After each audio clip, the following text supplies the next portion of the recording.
Hi guys, how's it going? It's Alton checking and come back to my YouTube channel. In today's video, we're going to look at how much I made investing in shares in 2024. We are going to look at capital gains and losses, dividends received to get the total return. Remember, dividends are also returns, so they have to be counted. This is a video that I do every year. It's some sort of a check-in. Last year, I made a similar video. I will drop the link in the description box for you to check it out. And last year my total portfolio was at 2.21%, and this year it's at 8.33%, and that is an improvement of 6.12%. So now let's talk about how I moved from 2.21% to 8.33%. I did say this before, I think sometime during the year when I was doing a portfolio update to see how my portfolio is performing, and my portfolio was improving right from the 2.21 that I closed at in 2023. So now here's the thing. When I started this journey, I was just so big in dividends because I thought, okay, I really need that stability and all of that, which really there's nothing wrong with wanting dividends. But I got to later realize that looking at how my portfolio is performing not at its best was kind of depressing me. And more than anything, I really felt like I'm not going in the right direction. And I got to realize that receiving dividends do give a satisfaction, but it's a bit instant. You get money now, you are happy now, but now the capital gains, actually that's what you're going to see every time when you log onto your portfolio to see how it's performing. So having to log in all the time when I'm investing or just checking how it's going to see it not improving, I got to question myself, what am I actually doing? Am I going about this the right way or what? So from then I actually got to learn more about the different investing strategies to just educate myself, because I did not like what I was seeing, right? Disregard of the fact that I was receiving dividends and I was coming great with building my dividend holdings, right? I was just so big on the Trix DB ETF because I was like, I need to score on this 10% dividend yield, which there was nothing wrong. Well, that ETF weighs more than all my other ETFs, right? But I'm going to realize that actually if I want dividends, I need to expect dividends and nothing less. And if I want growth, I need to build on that. And from there, actually my strategy changed because I wanted to change the 2.21% that my portfolio was performing at. I did not like it, so I shifted towards investing for growth, which I believe that I'm doing a great job because I was able to move from 2.21% to 8.33% in a year. So having to shift from dividends, and not to just abandon dividends, but to shift from dividends to growth, helped me a lot. And in case if you're wondering that how are you able to move from 2% to 8% in a period of a year, the answer is just so simple. Invest for growth. So if you want high capital gains, invest for growth, nothing else. Because one thing about dividends, guys, or let me just say the difference between these two strategies is that one focuses on dividends and you are looking at a high dividend yield. And if you want a high dividend yield, you cannot expect capital gains. And if you are looking at growth investing strategy, you are going to look at high capital gains, right? And if you see that you are having a low dividend yield, you're going to expect high capital gains, and that's just how it works. So if you want high capital gains, go for the ETFs or individual companies with a low dividend yield, because the minute you go for a high dividend yield companies or ETFs, you are not going to get that much growth that somebody who is investing for growth is going to get it. So I really had to change that, and I see it paying off. And honestly, this is a part of a journey, right? Because once you get started, you're going to get more curious about certain things, and you're going to go out of your way to learn more for you to make those changes. And this honestly is what I did to make that improvement. And I've recently added some few growth ETFs, and I actually made a video on this growth ETFs that you can go check. I'll also link it down in the description box. And I added a few when I mixed out my TFSA, and I got to realize that, oh, okay, actually this growth investing thing can give you returns, and returns that are way better than dividends can ever give you. And I think I did say this before in one of my videos, but that's just what it is. Dividends are great, but you only get excited for a moment and you forget about them. But then when you get into your portfolio to check, what you're going to see, there's going to be your capital gains or losses? And are you going to be happy seeing capital losses, or are you going to be happy seeing capital gains? So that is for you to decide. As for me, I have decided for myself that I'm going to go heavy on capital gains, and that's what I did. So I'm going to start with my EasyEquities ZAR account, where I have my individual companies and some few of my ETFs. And the first one that I have is the One Invest S&P 500 Infotech, and I'm up 6.21%, and that is 344 rands and 25 cents, and this ETF does not pay dividends. And the second one is Capitec, and I am down 7.42%, and that is 29 rands and 42 cents. So this one, I've just added it a couple of months ago, so I don't have much invested in it. And ever since it was publicly known that Capitec is being fined 56 million, the stock has been performing poorly. But one thing for sure is that Capitec makes a lot in revenue, and they sure have enough cash to pay this fine. So where money is concerned, I don't think this is much of an issue. But now the problem is how people react to this kind of news. That's why we see the share price declining. And the third one is XOXO, and I am down 16.55%. And in rands, that is 464 rands and 91 cents. This is a lot. 400 is a lot. So XOXO honestly is where my portfolio down, and it is the number one top poor performer in my portfolio. But I did receive dividends from it because it has a high dividend yield, and I bought it for dividends. But again, seeing it losing like this is really not nice. And the amount of dividends I received from it is 70 rands and 70 cents. And the fourth one is First Rand, and I am down 3.05%. And that is 99 rands and 55 cents. And for dividends, I got paid 95 rands and 78 cents. And then there is Premier Group with capital gains of 59.63%. And that is 1,348 rands and 60 cents. And it paid me dividends of 44 rands and 23 cents. And this company honestly is literally carrying my ZAR portfolio, and it's because it is performing well financially. You know how this works. The stock is a reflection of the company's finances, and for as long as the company is doing well, especially financially, the share price is going to continue increasing. If the opposite was to happen, then it was going to be losses everywhere.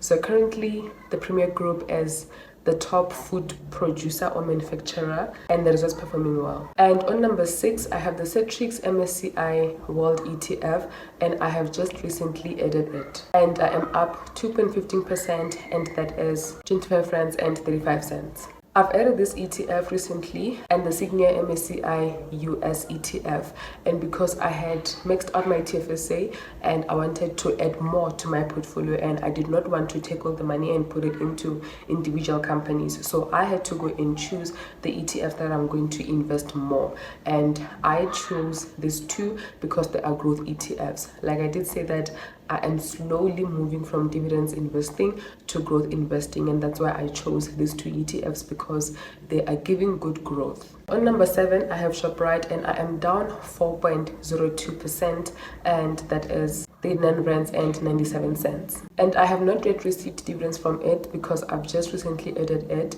and when I check the dividend history, they're probably going to pay dividends again in March, so I'm going to receive my dividends then. That's if they declare dividends. And the 8th one is Storage, and I am up 8.11%, and that is 356 rands. It has paid me dividends of 285 rands and 79 cents. And on number 9, I have the Signia MSCI US. It does not pay dividends, and it's up 5.32%, and that is 4 rands and 67 cents. The last one is Tungela, and I'm down 0.99%, and that is 33 rands and 64 cents, and I did receive dividends from it, and they amounted to 146 rands and 92 cents. So my total return is 2,135 rands and 33 cents.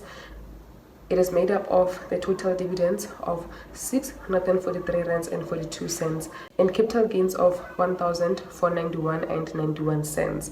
And the one thing that you need to take mind of, and the reason why we count dividends as returns, is that we need to get the sum for you to see, are you still making losses or are you making gains? So if we look at the first rands there, my dividends were 95 rands, but then my capital losses are 99 rands. So in the past year, I have made a loss despite receiving dividends, because now if I have made a loss and I was to sell my holding, I was gonna take losses of 99 rands. And if I had cashed out my dividends of 95 rands, then the sum of them throw me to a loss of 30 rands and 77 cents, right? So now let's move to my tax-free savings account, and number one, I have the One Invest SA Property ETF, and I am up 18.47%, and that is 1,561 rands, and I have received dividends amounting to 318 rands and 95 cents. And the next one is the FNB Global 1.2 ETF, and it is up 17.81%, and that is 872 rands 72 cents, and I have received dividends amounting to 53 rands and 24 cents. And then I have the Cetrix Top 40 ETF with capital gains of 8.49%, and that amounts to 336 rands, and for dividends I received 100 rands and 52 cents. And the fourth one is the Citrix Capped All Share ETF, and with this one I am up 9.9%, and that is 444 rands. I was paid dividends of 132 rands and 61 cents. And the fifth one is the Citrix DV ETF, and I'm only up 2.5%, and that amounts to 613 rands and 48 cents. And for dividends I received 886 rands and 93 cents. And this is the lowest performing in this portfolio, and it's just so crazy how everything is up by more than 8%, and that this ETF that is up only 2%. And for obvious reasons, this is a dividend paying ETF. You cannot expect much from it. The only thing you are here for is dividends, and capital gains you just get them because over time the market goes up, but otherwise that is not the focus with this ETF. And as I did say, that I was focused on dividends, so this is the ETF that I was pumping money into because I wanted to grow my dividends. And honestly, it worked very well because I have received so much in dividends from this ETF, and it had actually pushed my dividend income to increase significantly. But what I am doing with the dividends from this ETF is I take them and I invest them in my growth ETFs because I want to increase my capital gains, and I am okay with the amount of dividends that I am receiving from this ETF.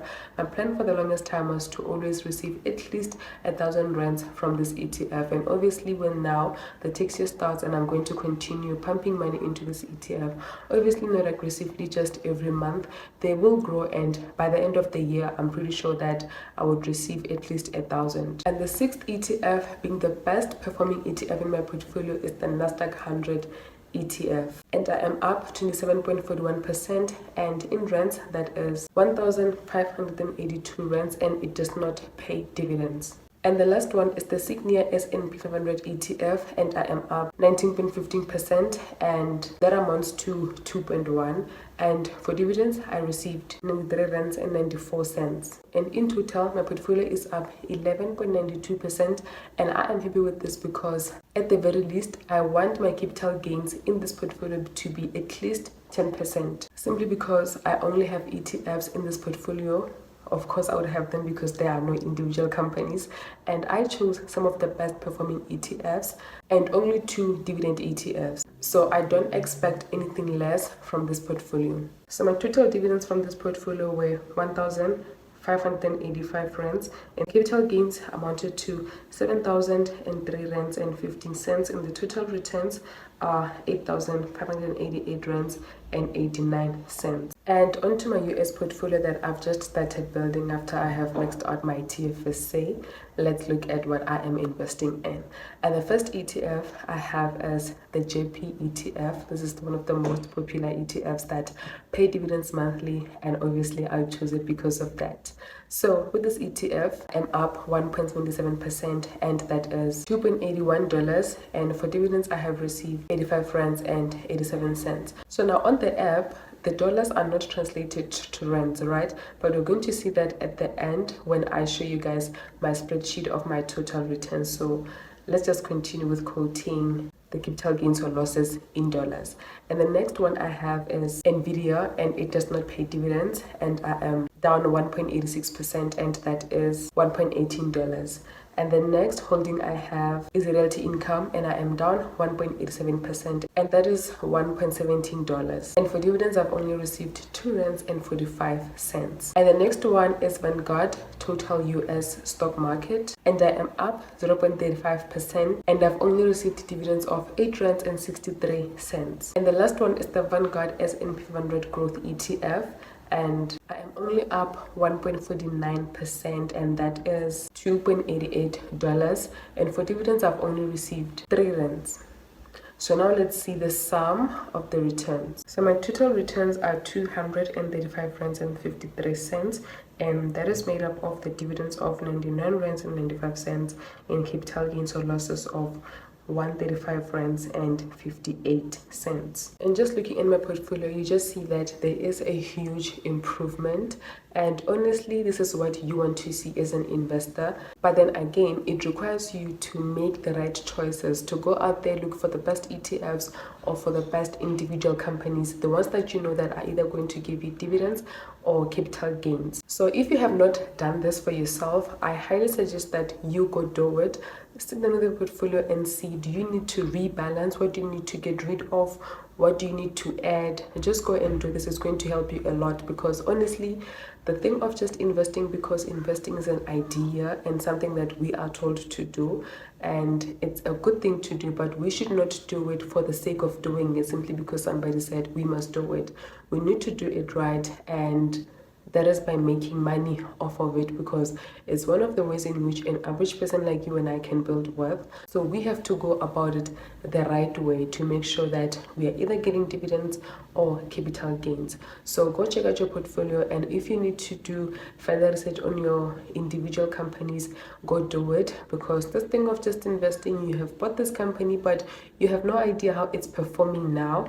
That is the biggest mistake you can ever make as an investor, especially if you do it yourself. There's nobody that is managing your portfolio and you are doing it by yourself. So you must take it upon yourself to go look at the company's finances and decide, are you continuing with this company or are you selling it? And also considering the news that have been happening around that company. You don't just sell because what if you're making a mistake? You get my point.